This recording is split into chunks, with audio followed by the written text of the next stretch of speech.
So Helio അങ്ങനെ ലൈഫിൽ തന്നെ ആദ്യമായിട്ട് ഞാൻ സ്നോ എക്സ്പീരിയൻസ് ചെയ്തിരിക്കുകയാണ്. So this is last day, last night ഞാൻ ആദ്യമായിട്ട് സ്നോയിൽ ഇറങ്ങുന്നതും സ്നോ കാണുന്നതും. So this is me going to my part time work. 10 hours ഷിഫ്റ്റാണ്, ടയറിങ് ആണ്, but the view is worth it. Like പോകുന്ന വഴിയെല്ലാം ഇതുപോലത്തെ സ്നോവും കാര്യങ്ങളൊക്കെ ആയിരുന്നു. ബാക്ക് ഇൻ ഇന്ത്യ എപ്പോഴും വിചാരിക്കുമായിരുന്നു സ്നോ കാണണം അല്ലെങ്കിൽ അതിനെ എക്സ്പീരിയൻസ് ചെയ്യണമെന്ന്. കശ്മീരിലോ മനാലിയിലോ പോയി ജസ്റ്റ് ഒന്ന് കണ്ടിട്ട് വരണമെന്നൊക്കെ ആഗ്രഹങ്ങളുണ്ടായിരുന്നു, പക്ഷെ അതൊന്നും ഒരിക്കലും നടന്നിട്ടുണ്ടായിരുന്നില്ല. Anyways this was the first time where I enjoyed and felt the snow for the first time, and first time for everything is always memorable, right? So അതുപോലത്തെ ഒരു എക്സ്പീരിയൻസ് ആയിരുന്നു എനിക്ക്.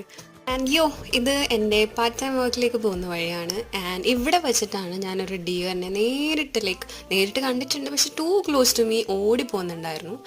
ആൻഡ് ഇതാണ് ഞാൻ പറഞ്ഞ വ്യൂ. ടയറിങ് ആയിട്ടുള്ള വർക്കിനാണ് പോകുന്നെങ്കിൽ പോലും the view is worth it. So by.